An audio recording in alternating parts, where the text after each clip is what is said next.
Shalom. Shalom. All right, happy Passover. Happy Passover. We had a blessed evening last night. The food was absolutely delicious.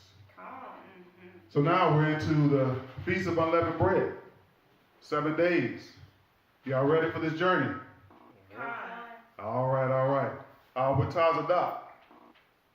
I'm Nathaniel, Elder, House of Judah Fellowship. With our lesson for the day, Tazadak is going to go ahead and edify today. So get out your pen, paper, your Bible. Get ready for the ride. Con? Tazadak. All right, let's get started. We're going to go to Leviticus chapter 23, verse 5, and we're going to read down through verse 6. Leviticus chapter 23, verse 5. In the 14th day of the first month at even. At when? At even. Okay, read. Is the Most High's Passover. Is the Most High's Passover. Okay? So understanding what the Passover is, Passover, remember, is the time when the death angel passed over the doors in Egypt, right? We had to put the blood of the lamb on the doors so that the death angel would pass over and not kill our firstborn, right? It was an instantaneous moment at sunset, right? At midnight. It occurred at midnight, right? So it says, in the 14th day of the first month at even, right? So keep in mind, knowing, according to scripture, right? A new day begins at the evening, right? So therefore, the 14th day is ending at even, right? This means that you're crossing over into the 15th day. What's the 15th day? Read verse 6. Verse 6. And on the 15th day of the same month is the feast of unleavened bread unto the Most High. Okay, so the day after the 14th day. So what are we seeing here? Passover is the bridge between the 14th day and the 15th day, right? So the Passover communion is the morning, the beginning of the 15th day, right? Knowing that a day begins with evening and ends with evening, right? We also know that if it's the 14th day at evening, you're crossing into the 15th day, right? That's why Feast of Unleavened Bread. That's why when you read about Christ and the disciples in the Last Supper, what were they having? Unleavened bread, because the Feast of Unleavened Bread had already started, right? The night of Passover, that was the night that this day where it says 14th day of the first month at even, Feast of Unleavened Bread was starting, and that time was the Passover, right? Go ahead and read. Rest of verse 6. 7 days ye must eat unleavened bread. Okay, read verse 7. Verse 7. In the first day ye shall have a holy convocation. A holy convocation. If you go up to verse 4, it tells you what a holy convocation is, right? Because in the first 3 verses, Leviticus chapter 23 goes over what a Sabbath is again, right? And then it describes a Sabbath as a holy convocation, right? It says it's a holy convocation. So when it says holy convocation here, it's saying that the first day of the Feast of Unleavened Bread is a Sabbath, right? Go ahead and read that. Verse 4? Mm-hmm. Verse 4. Yes, go ahead and read verse 4.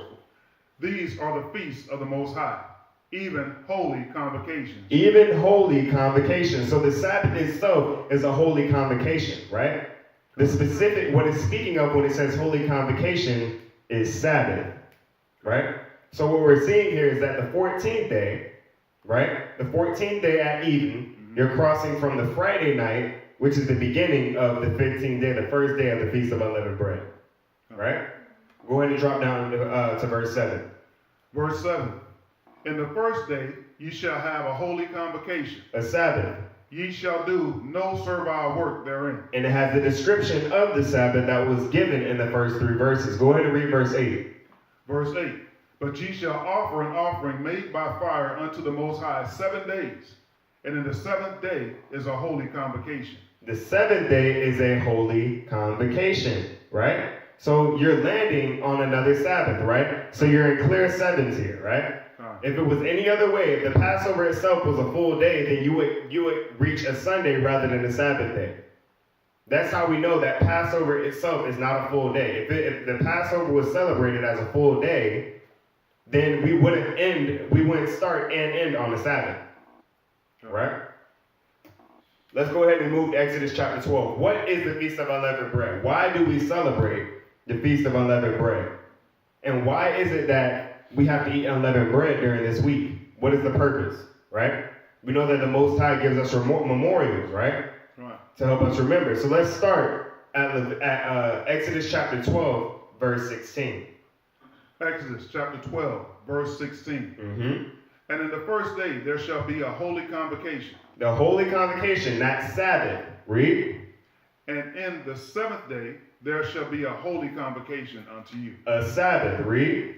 No manner of work shall be done in them, save that which every man must eat, that one that only may be that only may be done of you.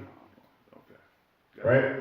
So what is he saying here? He's saying, okay, so the first day and the last day are Sabbaths. Go ahead and read verse 17 for me. Verse 17.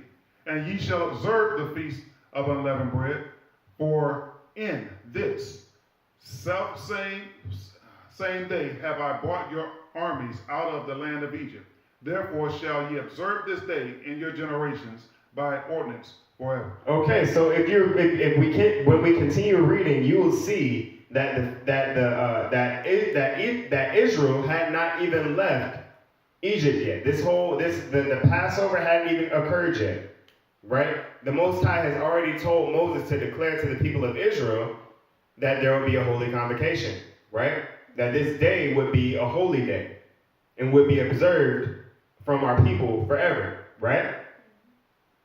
Right? So the Feast of Unleavened Bread itself is a part, the Passover is a part of the Feast of Unleavened Bread. It's the bridge going into it, right?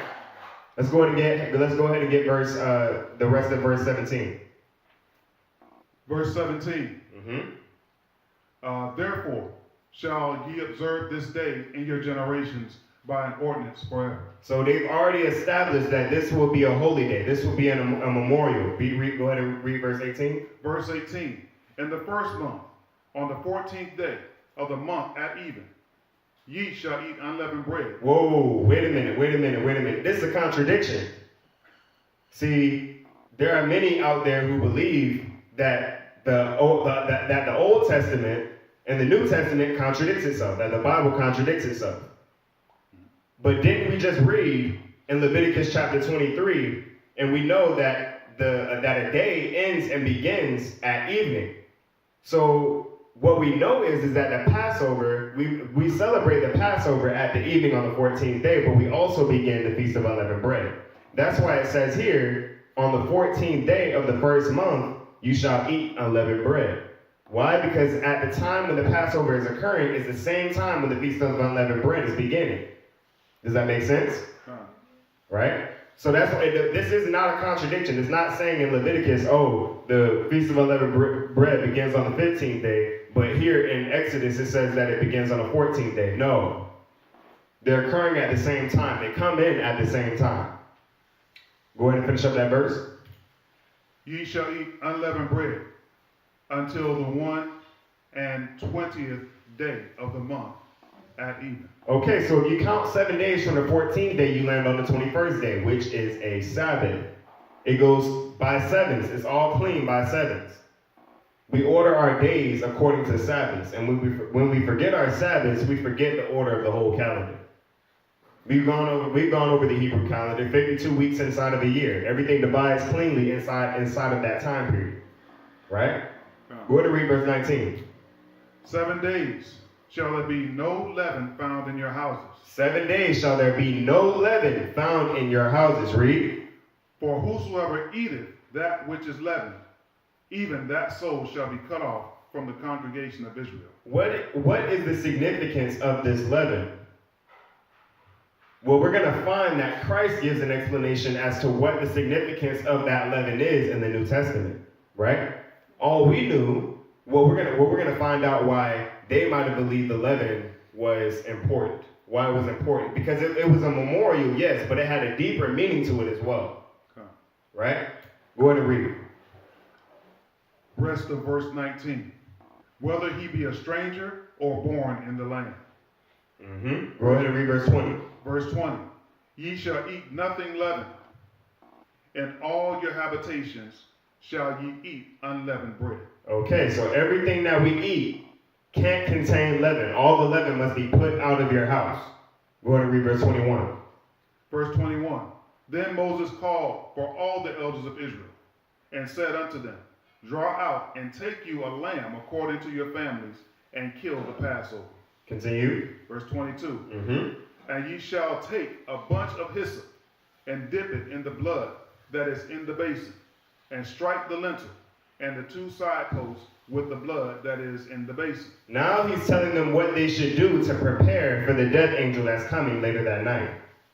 Right? Read. And none of you shall go out the door of his house until the morning. He says, once you go inside, do not come out. Go ahead and read verse 23. Verse 23. For the Most High shall pass through and smite the Egyptians. Mm-hmm. And when he seeth the blood upon the lintel and on the two side posts, the Most High shall pass over the door, Mm-hmm. and will not suffer the destroyer to come into your houses and smite you. See? Now, that's also, somebody will look at the scripture and also think contradiction. They'll say, well, the Most High says that the Most High is going to go through and smite him, and then he says that he won't suffer the destroyer to come in and smite him. See, the destroyer has come in the name of the Most High. He's carrying out the works of the Most High. Thus, those works are the Most High's. Right? It's like as if you have a mob leader, right? You have the guy who's the mob leader. He's telling the other guys what to do. He's telling them to go kill the guy. That doesn't mean he's not responsible for the murder, if that makes sense.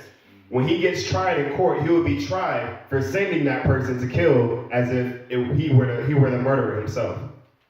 Right? So that's why we see it that way. The Most High sent the destroyer. Right? Go ahead and read verse 24. Verse 24.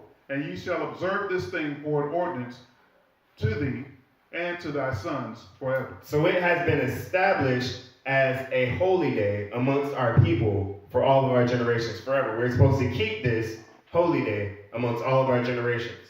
Right? Go ahead and drop down to verse 39. Verse 39.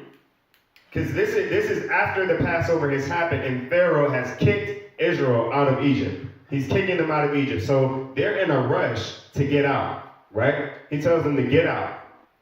Why is the unleavened bread significant? This is what we're going to see right here. Go ahead and read verse 39 for me, Elder. Verse 39.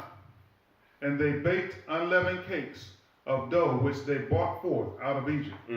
For it was not leavened, because they were thrust out of Egypt, and could not tarry, neither had they prepared for themselves any victual. So they were in a rush. They hadn't added the leaven to the bread yet. So when they left with unleavened bread. That's why we eat the unleavened bread for those 7 days. Right? That's why that memorial, that specific memorial is there. We kept it the exact same way that it happened. If Pharaoh forced us out of Egypt and we had no time to prepare our bread with leaven. Everybody getting that? Come. Let's get Deuteronomy chapter 16, verse 3. About that leaven. One more time. Deuteronomy chapter 16, verse 3. Deuteronomy 16 and 3. Thou shalt eat no leavened bread with it. 7 days shalt thou eat unleavened bread therewith, even the bread of affliction.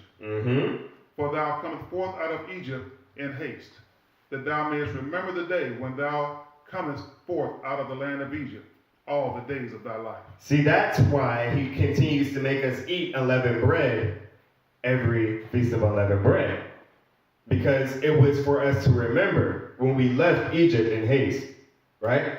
Him delivering us out of the hand of the Egyptians with a mighty arm. Right? Does that make sense? Go ahead and read that verse for me one more time. Verse 3. Thou shalt eat no leavened bread with it. Nothing. Go ahead, read. 7 days shalt thou eat unleavened bread therewith, even the bread of affliction. The bread of affliction, read. For thou camest forth from the land of Egypt in haste, that thou mayest remember the day. Remember the day or forget the day? Remember the day. Read. When thou camest forth out of the land of Egypt, all the days of thy life. Exactly. All right, let's get the New Testament. What does Christ say about the unleavened bread, right? Because there's a deeper meaning to leavening, right? What does yeast do to the body? It's called candida, right? What does it do to the body? It causes negative effects on your skin. the lining of your stomach, right? It makes you stink, right? When you eat too much things with leaven in it, you can see the crust. You wake up with crust in your eyes, and you get like the crust around your mouth, and you can see it on your tongue, right? It has negative effects on the body. And if you have a weak immune system, you have a higher risk of getting yeast infection, right? It applies the same way spiritually. What we're going to find is that the leaven that Scripture is speaking of is sin, right? Sin has the same effect. Sin in little amounts, to big amounts, to great amounts. And when you're spiritually weak, that sin can be detrimental, right? Sin and the leaven are the same thing, right?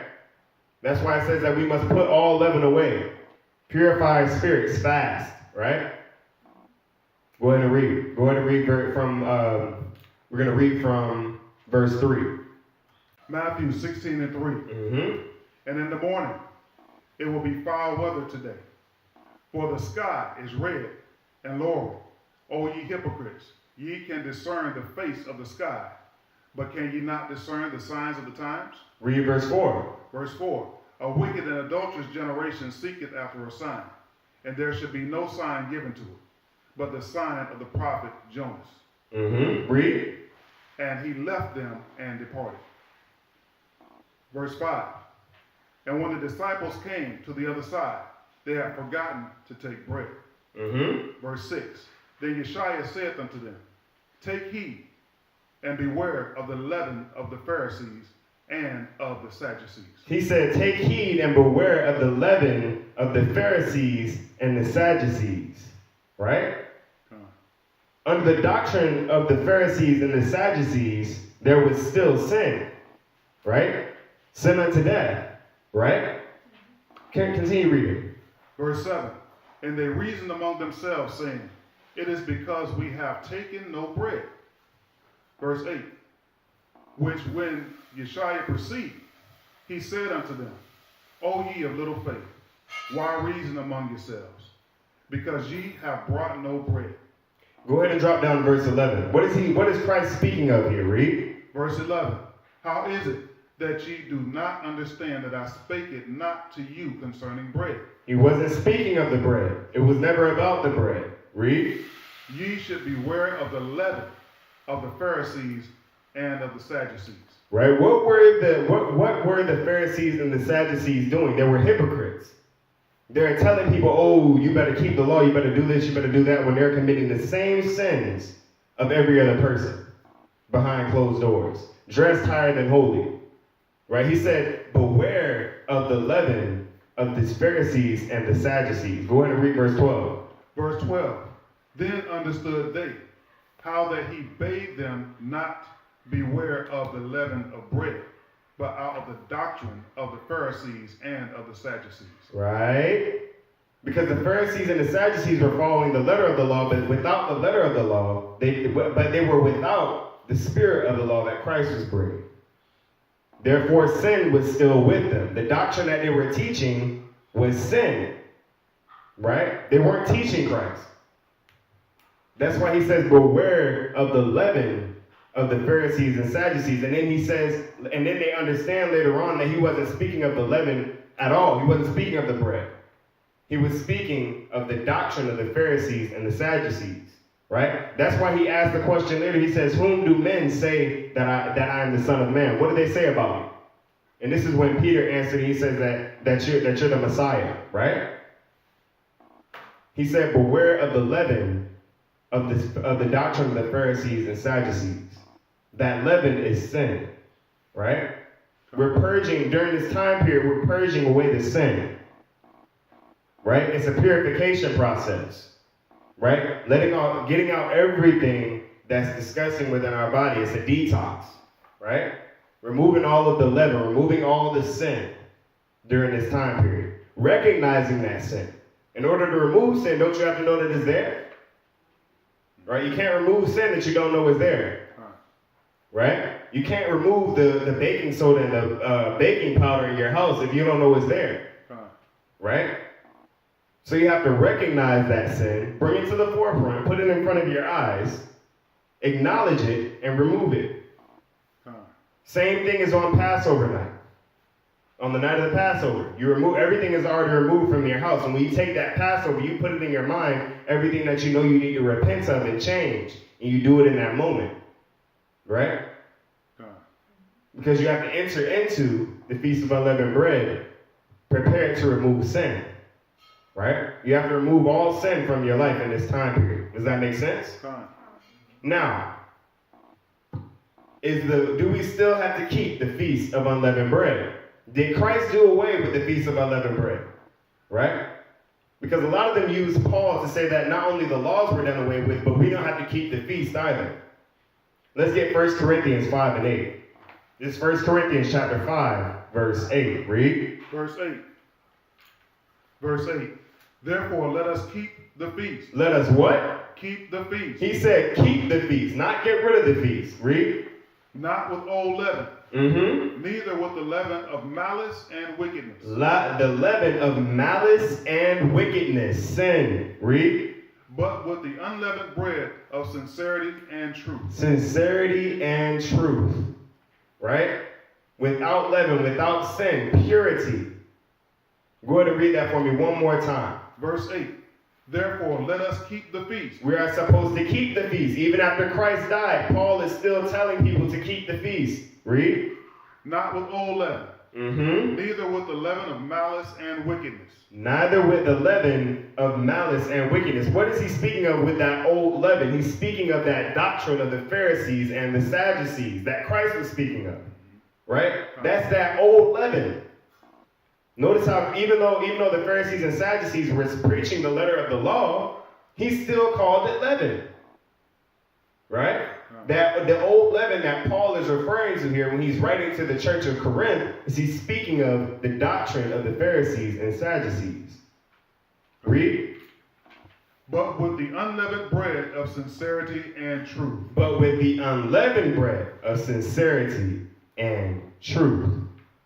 So, as we embark on these 7 days, we are sitting here on the 15th day of the Hebrew year, the first day of the Feast of Unleavened Bread. What are we to do? We are to make our sacrifice, eat the Passover, obviously feast, fellowship, worship, but we also need to be mindful of the sin in our lives and that it must be put away. Putting away the old leaven, neither with the leaven of malice and wickedness, removing sin out of our life. This is a time period where we reflect on our life, the sin that's there, and remove it. Come on? Make sense? Alrighty. Just want to carry on with this verse, if that's okay. Mm-hmm. I want to read verse 9. I wrote unto you in an epistle not to company with fornicators. Mm-hmm. Now, I'm putting this out here because we have to ask ourselves, why did he go from speaking about keeping the feast and speaks about unleavened bread of sincerity and truth? Then he begins to speak on this level. Verse 9, I wrote unto you an epistle not to company with fornicators, yet not altogether with fornicators of this world, or with the covetous or extortioners or idolaters, for then must ye needs go out of the world. Then he says, but now I have written unto you not to keep company. If any man that is called a brother be a fornicator, or covetous, or an idolater, or railer, or a drunkard, or an extortioner, for such a one, no, not to eat. Why is Paul speaking on this level after speaking about the leaven? A little bit of leaven. A little bit of sin. It leavens the whole lump. A little bit of leaven leavens the whole lump. He said, don't even eat with them. Mm-hmm. Don't go to Starbucks with them. Don't hold conversation with them. Why? Because a little leaven leavens the whole lump. I just want to add that little piece. Verse 13, I'm going to read verse 13 of this same chapter. But them that are without God judgeth, therefore put away from you yourselves that wicked person. Put away. It's in that same basket with that leaven. Them same people. He says, put it away. Put it away. away. What fellowship does light have with darkness?